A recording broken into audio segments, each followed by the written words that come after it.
ہوتے, چند افراد تو وہاں بھی نیک تھے. قوم کو دیکھا جائے گا تو 4 آدمیوں کے ٹھیک ہونے سے قوم ٹھیک نہیں ہوتی. تو موسیٰ علیہ السلام نے جب یہ سنا نا, موسیٰ علیہ السلام نے کہا اللہ میں تھک گیا ہوں, اب تو کیا کر, میں اپنے اور اپنے بھائی کا مالک ہوں, ان پہ میں زبردستی نہیں کر سکتا, لہذا میری اس قوم سے جان چھڑا دے, بس تو اس قوم سے کیا کر دے, جان چھڑا دے, مجھے اس کا لیڈر بننا ہی نہیں ہے, یہ غلط قوم جو ہے اس کا لیڈر مجھے بنا دیا گیا. آج یہودی اسرائیل کر رہا ہے اور کہہ رہا ہے کہ یہ ہمارا ہے.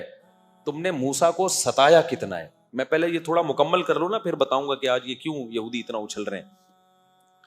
تو پھر کیا ہوا, 40 سال تک وہ اسی میدان میں بھٹکتے رہے ہیں.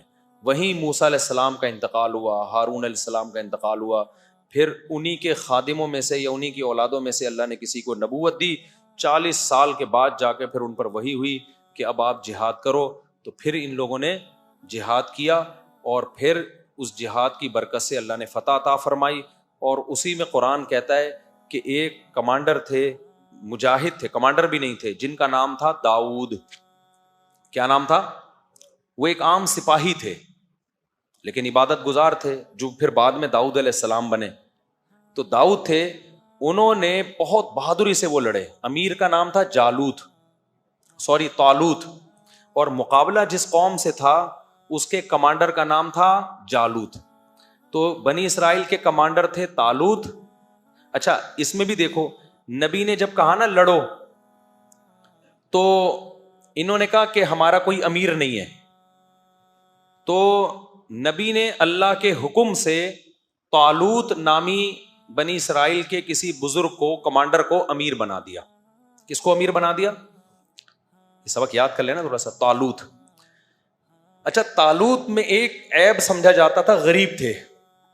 بنی اسرائیل نے کہا یہ تو غریب آدمی ہے, ہم غریب آدمی کو اپنا امیر نہیں بنا سکتے. یہ پوائنٹ ٹو بی نوٹڈ ہے, اس کو سمجھو, جو آج دینداروں میں بڑی خرابی آ گئی ہے. نبی نے کہا کہ دیکھو اللہ نے ان کو 2 چیزوں میں تم پہ فضیلت دی ہے, زادہ بسطۃ فی العلم والجسم. فوج کا کمانڈر بننے کے لیے 2 چیزیں ضروری ہیں, ایک لڑنے کی نالج, لڑائی کا تجربہ. یہاں علم سے مراد کیا ہے؟ نالج ہے اس کے, کیسے لڑا جاتا ہے, دشمن کی سازشوں کو کیسے سمجھا جاتا ہے. دوسری بات, اس کی صحت اچھی ہو. ٹی بی کے مریض کو کمانڈر بولو نہیں بنایا جا سکتا, چاہے کتنا ہی نیک ہو. یہ نہیں کہا کہ یہ تم میں سب سے بڑے چونکہ بزرگ ہیں, ان کی تہجد کی رکعتیں سب سے بولو نا زیادہ ہیں اور روزے پابندی سے رکھتے ہیں. یہ بھائی ہو سکتا ہے بہت سارے بزرگ بنی اسرائیل میں ان سے بھی اچھے ہوں. کہا بھائی لڑائی کے لیے جو چیز چاہیے نا, ایک نالج ہونی چاہیے, تجربہ ہونا چاہیے, تجربے سے بھی نالج آتی ہے نا. دوسرا جسمانی صحت خاندانی ہونی چاہیے. تبھی تو ہم واگا بارڈر پہ جاتے ہیں نا, اپنے جب دیکھتے ہیں وہ لمبے لمبے قد, تو اچھا لگتا ہے ہمیں. صحت, میں برما گیا, وہاں کی میں نے آرمی دیکھی, میں نے کہا یار ان کو گرفتار کرنے کا دل چاہ رہا ہے. وہاں سب بیچارے چھوٹے چھوٹے سے ہوتے ہیں, تو میں نے کہا ان کا میرا دل چاہ رہا ہے میں ان کو خود گرفتار کر لوں, لیکن خیر ان کے پاس بندوق بھی ہوتی ہے. تو یہ بھی ایک خوب سمجھ لو کہ جو کام جس سے لینا ہے نا, اس میں اس کی اہلیت کا ہونا ضروری ہے. آج یہ بھی ایک بڑا مسئلہ ہے, نیک اور بزرگی کو دیکھا جاتا ہے, یہ بھی دیکھا جائے گا. دوسرے نمبر پہ فقہائے کرام نے عقیدے کی کتابوں میں یہ مسئلہ لکھا ہے کہ مسلمانوں کا کمانڈر بنانے کے لیے, بادشاہ بنانے کے لیے, خلیفہ بنانے کے لیے, اگر آپ کے پاس 2 بندے ہوں, ایک کے پاس تجربہ ہے اور نالج ہے, اسے ملک چلانا آتا ہے, دوسرے کے پاس تقویٰ ہے, للہیت ہے, ملک چلانے کا تجربہ نہیں ہے, تو جو تجربے کار ہے نا اس کو فوقیت دی جائے گی. دیکھو ملک چلانا گاڑی چلانے سے زیادہ مشکل ہے یا نہیں ہے؟ مجھے ایک بات بتاؤ. ابے کیا ہو گیا بھائی, ملک چلانا گاڑی چلانے سے زیادہ مشکل ہے یا نہیں؟ آپ نے کبھی ایسا ہوا کہ گاڑی چلانے کے لیے 4 مہینے لگے ہوئے بزرگ کو بٹھا دیا کہ کوئی بات نہیں چلانی نہیں آتی لیکن اتنے پہنچے ہوئے ہیں نا, اللہ ان کی مدد کرے گا انشاءاللہ, کیونکہ بہت نیک ہیں لہذا اللہ ان کی مدد کرے گا. اور بھائی اللہ نے کب کہا کہ میں مدد کروں گا؟ وہ ٹھوک دے گا گاڑی کو. اس میں کوئی سٹا لگانے والا چرسی ہیروئنچی ہوگا نا, لیکن چلانی آتی ہوگی, آپ بولے کہ تو بیٹھ جا بھائی, وہ بزرگ بھی بولیں گے بیٹا تو چلا لے, میں پیچھے بیٹھ کے اللہ اللہ کر رہا ہوں. تو مقصد اللہ اللہ کا ہرگز مذاق اڑانا نہیں ہے. ذکر کی اسلام میں جتنی فضیلت ہے بے انتہا فضیلت ہے, لیکن جو جس کام کا اہل نہیں ہے اسے وہ کام سونپ دینا یہ تباہی اور بربادی ہے. اور یہ آج مارکیٹ میں ہول سیل کے حساب سے ہو رہا ہے, سمجھتے ہو. تو ان کا کمانڈر بنا دیا طالوت کو, بنی اسرائیل کے. یہ تاریخ کا سمجھنا ضروری ہے آپ کو. اب جب طالوت کمانڈر بنے ہیں, بنی اسرائیل نے کہا ہم نہیں مانتے, انہوں نے کہا ماننا پڑے گا بھائی, ان کے جسم بھی صحت بھی اچھی ہے اور علم بھی ان کے پاس زیادہ ہے. مجبوراً مانا انہوں نے. پھر جا کے لڑائی ہوئی ہے, لڑائی میں 1/3 تو بنی اسرائیل ہی ویسے ہی بھاگ, بلکہ 1/3 نہیں 2/3 بھاگ گئے. جنگ تھی وہ, اور اللہ کی نافرمانی بھی کی انہوں نے, میدان جنگ میں گناہ بھی کیا, گناہ سے اور حوصلہ پست ہوتا ہے. تو جب 2/3 تو بھاگ گئے, 1/3 رہ گئے, انہوں نے اللہ سے دعائیں مانگی, ربنا افرغ علینا صبرا, اے اللہ ہم پر صبر کو انڈیل دے, وثبت اقدامنا, اور ہمارے قدموں کو مضبوطی سے جما دے. یہ بڑا پیارا منظر ہوتا ہے خدا کی قسم, جب اللہ کا حکم ہو لڑنے کا اور آپ اللہ کے حکم پہ ٹھہرے ہوئے اور آپ کمزور ہو, پھر یہ دعائیں مانگنے کا بڑا لطف ہے. اے اللہ ہمارے قدموں کو جما دے, ہم پیچھے نہ ہٹیں. اللہ نے جمایا ان کے قدموں کو. سامنے بہت بڑا ان کا سردار تھا جالوت, وہ بھی ظاہر ہے علم میں اور جسم میں طاقتور تھا نا, تبھی تو اس کو کمانڈر بنایا تھا. اور جب کافر لوگ کمانڈر بناتے تھے نا تو پھر وہ شکل بھی دیکھتے تھے کہ جتنی ڈرونی شکل کا آدمی ہے نا اس کو بنایا جائے. یہ تو پھر بھی نہاتے تھے نا مسلمان, وہ لوگ تو نہاتے بھی نہیں تھے کہ وہیں سے بدبو سے ہی پوری فوج دیکھ کے بھاگ جائے دور. نہانا وہانا تو اب سیکھا ہے گوروں نے, 100-150 سال پرانا قصہ. اس سے پہلے کا خلافت عثمانیہ کے دور میں جب کوئی فرانس کا یا کوئی UK لندن وغیرہ کا شہزادہ آتا تھا نا, یا کوئی ملکہ بادشاہ سے ملکہ سے ملنے, تو تاریخی کتابوں میں لکھا ہوا ہے کہ اس کو پہلے واش روم میں سروس ہوتی تھی اس کی, اس کے بعد بادشاہ سے ملوایا جاتا تھا. ان میں رواج نہیں تھا. تو اب کیا ہوا ہے کہ اسی جو طالوت کی قوم میں جو ہے نا, طالوت کے جو ماتحتوں میں ایک فوجی تھے داؤد علیہ السلام, ان لوگوں میں تھے جو بھاگے نہیں تھے. اور نہ صرف یہ کہ بھاگے نہیں, جب قوم کمزور ہو, دشمن طاقتور ہو, ایسے موقع پہ بہادری دکھانا بڑے کمال کی بات ہوتی ہے. داؤد علیہ السلام نے ڈائریکٹ ہدف کس کو بنایا؟ جالوت کو. ایسے موقع پہ تو ہر آدمی کہہ رہا ہوتا ہے میں بس ہلکی ہلکی یوں نا تلوار چلاتا رہوں, نمبر آ جائے میرے اور جان بچ جائے. داؤد علیہ السلام نے کیا کیا؟ ہدف کس کو بنایا؟ جالوت کو. بڑی بہادری کی بات ہے. اور داؤد علیہ السلام عبادت گزار بھی بہت تھے, عبادت کے ساتھ یہ چیز ہو تو پھر مزہ ہے. آج جو عبادت زیادہ کرتا ہے اس سے چلا بھی نہیں جا رہا ہوتا, ہلا ہی نہیں جا رہا ہوتا. نیک اتنا ہوتا ہے, بیٹھتا ہے تو پولیس آتی ہے اس کو اٹھانے کے لیے, کولیسٹرول کا پورا ڈبہ بن چکا ہوتا ہے وہ.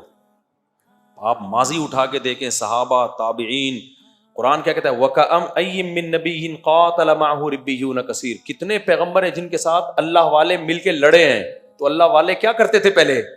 ان پیغمبروں کے ساتھ مل کے لڑتے تھے. تو لڑائی کے لیے جسم کا ایکٹیو ہونا ضروری ہے یا نہیں ہے؟ اگر وہ ہر وقت تیجے 40ویں کی دیگیں پھوڑتے رہتے, حلوے, مانڈے, ربیع الاول کے مانڈے, پھر رجب کے کنڈے, اور پھر تیجے کے کنڈے, پھر فلانے کی دیگ کا ڈھکن, پھر وہ فلانے کی میلاد شریف, اگر یہ سب کچھ کر رہے ہوتے تو قرآن کیا کہتا؟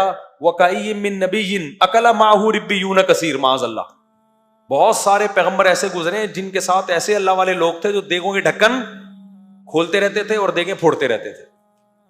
قرآن تو کہہ رہے ہیں ان کے ساتھ ایسے اللہ والے لوگ تھے جنہوں نے تھوڑے تھوڑے ہو کے بھی بڑی بڑی طاقتوں کو شکست دی ہے. تو یہ جسم کی ایکٹیونیس کے بغیر, پھرتیلے پن کے بغیر, طاقت اور قوت کے بغیر ممکن نہیں ہے. تو یہ اسلام کا حصہ ہے اپنے جسم پہ محنت کرنا. پھوڑنے پھاڑنے کو نا مذہب سے نکال دو خدا کے لیے. رجب کے کنڈے, پھر ربیع الاول کے مانڈے, اور پھر 11ویں کے حلوے, اس پہ اسلام کا لیبل مت لگاؤ. اسلام کھانے کا حکم نہیں دیتا, اسلام روزوں کا حکم دیتا ہے. سمجھتے ہو؟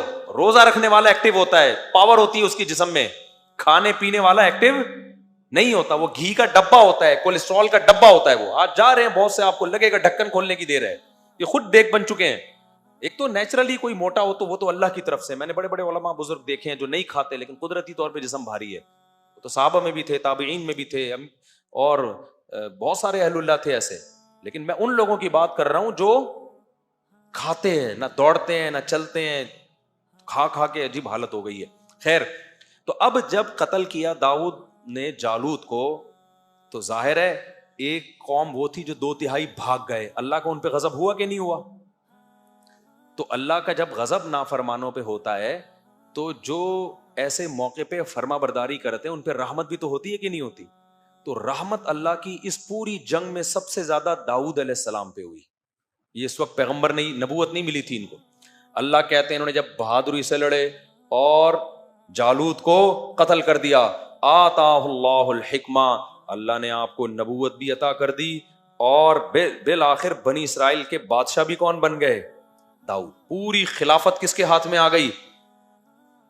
بولو، داؤد علیہ السلام. آج بھی یہودی داؤد علیہ السلام کا، تو وہ ڈیوڈ کہتے ہیں، نام ہی چینج کر دیا انہوں نے، تو بہت زبردست تذکرہ کرتے ہیں. تبھی تو وہ داؤد علیہ السلام کی یادیں کرنے کے لیے کہ ہمارا کیا ماضی تھا. پھر جب داؤد علیہ السلام کو حکومت ملی ہے تو داؤد علیہ السلام کی قیادت میں پھر جہاد شروع ہوا. داؤد علیہ السلام کے بارے میں حدیث میں بھی ہے، قرآن میں بھی ہے، بے انتہا عبادت گزار. ساری زندگی داؤد علیہ السلام نے روزہ رکھا، ایک دن روزہ ایک دن ناغا، ایک دن روزہ ایک دن ناغا. یہ پوری زندگی داؤد علیہ السلام کا معمول تھا. اور پوری زندگی تہجد اور قرآن، وہ جو زبور کی تلاوت کرتے تھے. اللہ نے آپ کو آسمانی کتاب بھی نازل کی آپ کے اوپر. ایسی خوبصورت آواز داؤد علیہ السلام کو اللہ نے عطا فرمائی کہ جب آپ زبور کی تلاوت کیا کرتے تھے تو پرندے آ کے ٹھہر جایا کرتے تھے. اور آپ کو اللہ نے ایک معجزہ دیا، کیونکہ ذکر بہت کثرت سے کرتے تھے. اگر مجاہدین سے یہ ذکر کا عنصر نکل جائے نا تو طاقت اور قوت تو رہ جائے گی، لیکن جذبہ ختم. اس لیے اللہ نے جو لوگ اللہ کی راہ میں لڑتے ہیں ان کو ذکر کثرت سے کرنے کا حکم دیا ہے. تو داؤد علیہ السلام جب ذکر کرتے تو قرآن کہتا ہے یا جبال اوبی معہ والطیر، اے پرندوں اور اے پہاڑوں تم بھی داؤد کے ساتھ اللہ کا ذکر کرو. تو پہاڑوں سے بھی لا الہ الا اللہ کی آوازیں آتی تھیں. تو ایسا کھلے عام معجزہ تھا داؤد علیہ السلام کا. تو داؤد علیہ السلام نے کیا کیا؟ دے مار 4.5 گھوڑے لے کے پوری دنیا میں دوڑائے، ملکوں کے ملک فتح کرتے چلے گئے. آج یہ یہودی کہتے ہیں نا اسلام تلوار سے پھیلا ہے. بھائی جان یہودیت بھی کس سے پھیلی ہے؟ بولو، تلوار سے ہی پھیلی ہے. داؤد علیہ السلام نے جو پوری دنیا فتح کی ہے وہ کیا آپ کیا سمجھتے ہو کہ وہ محبت سے فتح کی ہے کہ ایکچولی ہم آپ کے کنٹری پہ آنا چاہتے ہیں سلسلے میں ہے بھائی؟ پھر داؤد علیہ السلام کی جب حکومت قائم ہوئی ہے، پورے دنیا میں تو نہیں ہوئی لیکن بہت سارے علاقے میں اللہ نے آپ کے ہاتھ میں لوہے کو نرم کر دیا. زریں بنایا کرتے تھے، جنگی ٹوپیاں بنایا کرتے تھے اور جنگی لباس پوری لوہے کی زریں وہ بنایا کرتے تھے داؤد علیہ السلام اپنے ہاتھوں سے، اور پھر فوجیوں میں بانٹتے تھے. پھر وہ پہن کے لڑائیاں ہوتی تھی تاکہ اثر نہ کرے تلوار. اسباب اختیار کر رہے کہ نہیں کر رہے؟ پھر داؤد علیہ السلام نے بہت ساری، استغفر اللہ یعنی معذرت کے ساتھ، شادیاں بہت زیادہ کی ہیں. یہ تورات میں ہی لکھا ہوا ہے تو میں کیا کہہ سکتا ہوں. خواتین غصہ ہوتی ہیں کہ شادیوں کا مضمون پتہ نہیں کہاں سے لے آتے ہیں. تو اللہ نے ان کو بہت زیادہ اولاد بھی دی. انہوں نے یہ نہیں کہا کہ 2 بچے ہوں لیکن تمیز کے ہوں، جیسے میں ایک تمیز کا اور اتنا نیک پرہیزگار، تو ایکچولی میرے جب 2 ہوں گے نا تو پھر وہ بہت زبردست طریقے سے ان کو میں پالوں گا اور اپنا جانشین بناؤں گا. یہ فلسفہ فیملی پلاننگ والوں کا ہے، اور یہ فلسفہ انہوں نے یہ دیا ہے کہ یہ ایک غلط بات گڑھی ہے کہ زیادہ تمیز کے ہو نہیں سکتے. حالانکہ یہ فلسفہ کیا ہے؟ غلط ہے. بدتمیز ہونے کو 1 انڈا وہ بھی گندا نکل سکتا ہے، تمیزدار ہونے کو تو 15 بھی صحیح ہو سکتے ہیں.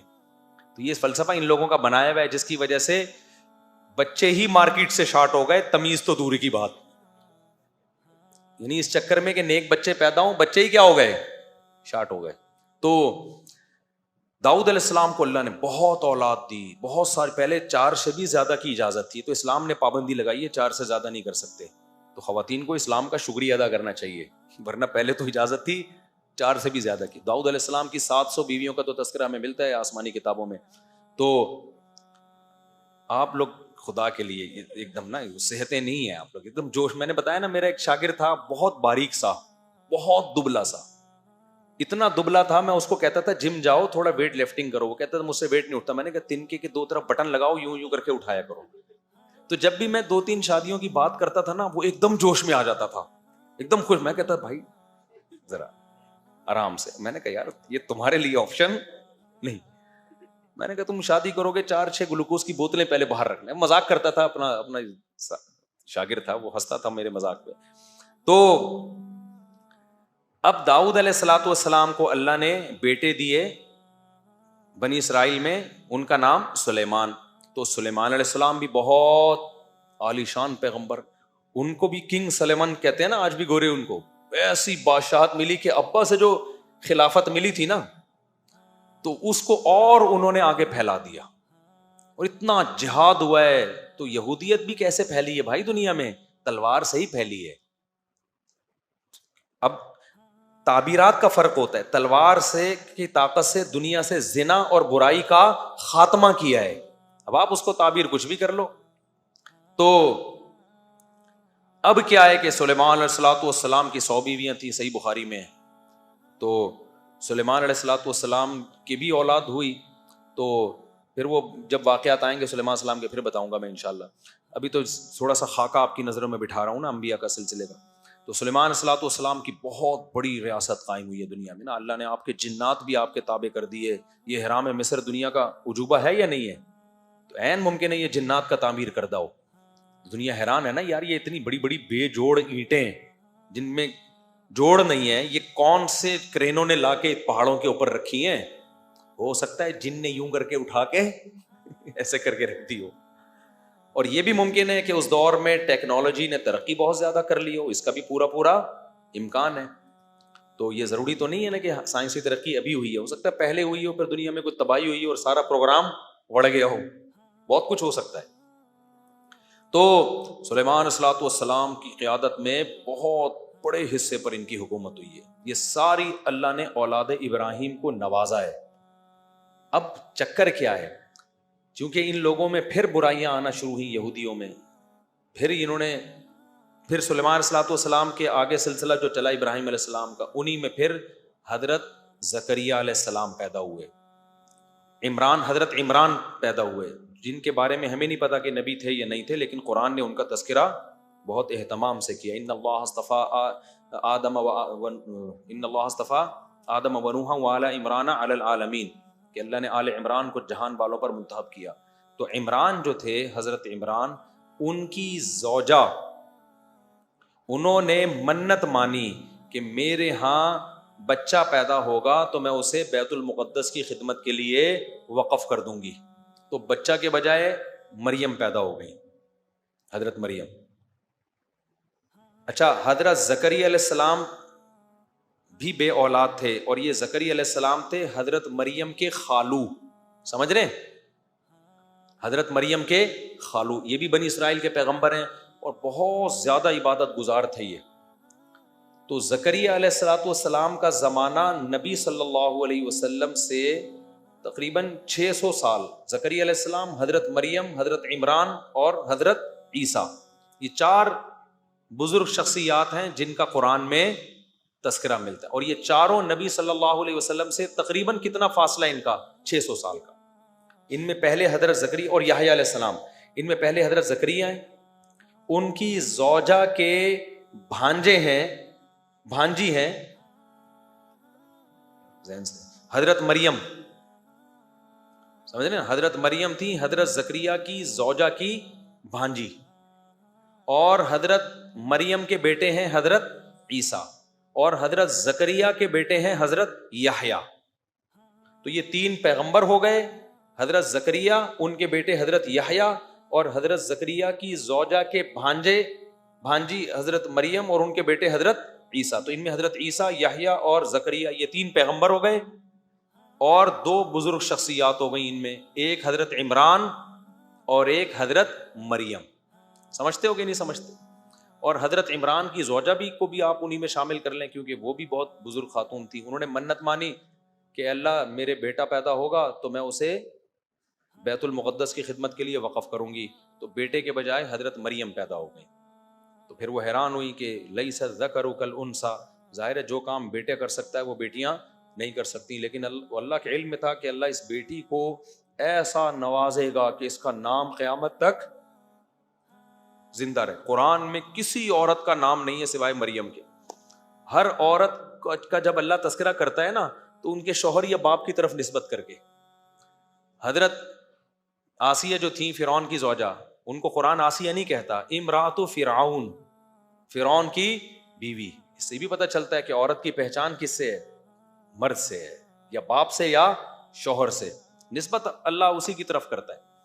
اور نوح علیہ السلام کی بیوی کافرہ تھی, قرآن کیا کہہ رہا ہے, نام نہیں لے رہا, امرأۃ نوح, نوح کی بیوی نے کہا.